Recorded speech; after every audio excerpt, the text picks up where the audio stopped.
ثم توفا کل نفس، اور قیامت کے دن ثم پھر توفا پورا دیا جائے گا کل نفس ہر نفس کو، ہر جان کو، ہر شخص کو ما کسبت جو اس نے کمایا، اس نے جو کمایا ہے اس کے ساتھ وہی سلوک کیا جائے گا۔ اچھائیاں کی ہیں، عبادات کی ہیں،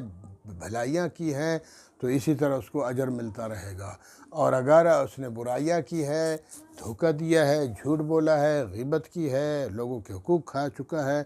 تو اسی حساب سے اس کے ساتھ سلوک کیا جائے گا۔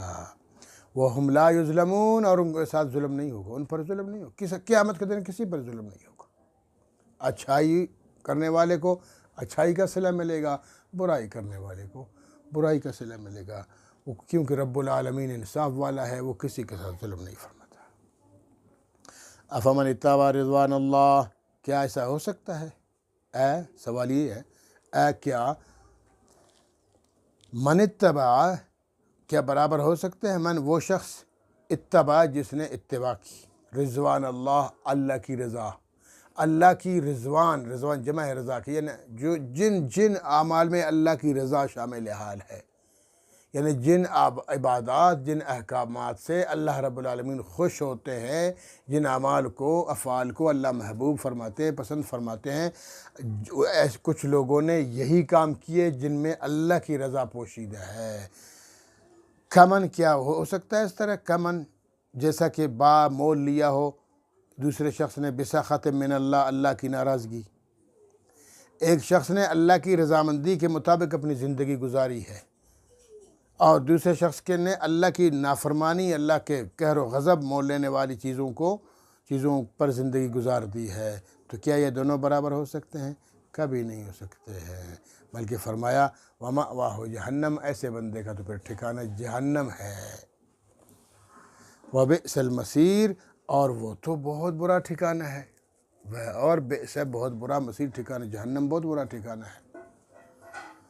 لہٰذا ایسے کام اور ایسے احکامات کی پیروی کرو جن کو اللہ پسند فرماتا ہو، جن اعمال کو، افعال کو اللہ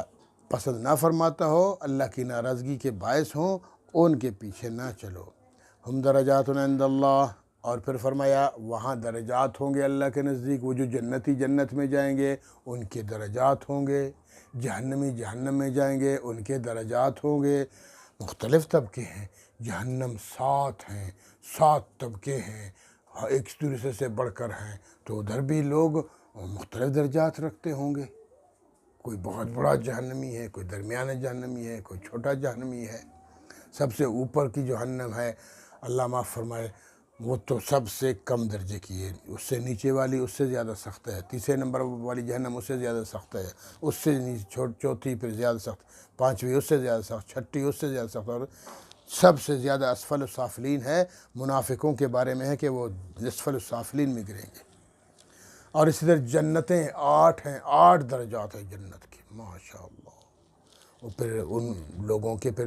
مقامات ہوں گے، ان کی عبادتوں کے بارے میں، ان کے نظریات کے بارے میں، ان کے اعمال کے بارے میں، اللہ رب العالمین پھر اسی حساب سے ان کو رکھیں گے، وہ تو ان کے درجات ہوں گے۔ واللہ بصیر بما یعملون، اور اللہ خوب دیکھ رہا ہے جو لوگ اعمال کرتے ہیں، لوگ اعمال کرتے ہیں، اچھے عمل کرتے بھی اللہ کو پتہ ہے، برے عمل کرتے بھی اللہ کو پتہ ہے، نیک نیتی کے ساتھ عمل کرتے ہیں، اخلاص کے ساتھ بھی اللہ کو پتہ ہے، دکھلاوا اور ریاکاری کرتے ہیں تب بھی اللہ کو پتہ ہے۔ لہٰذا دین کے مطابق زندگی گزاری جائے اور اخلاص کے ساتھ گزاری جائے، اور اللہ کی نافرمانیوں سے بچا جائے۔ اللہ رب العالمین ہم سب کو عمل کرنے کی توفیق عطا فرمائے۔ وآخر دعوانا الحمد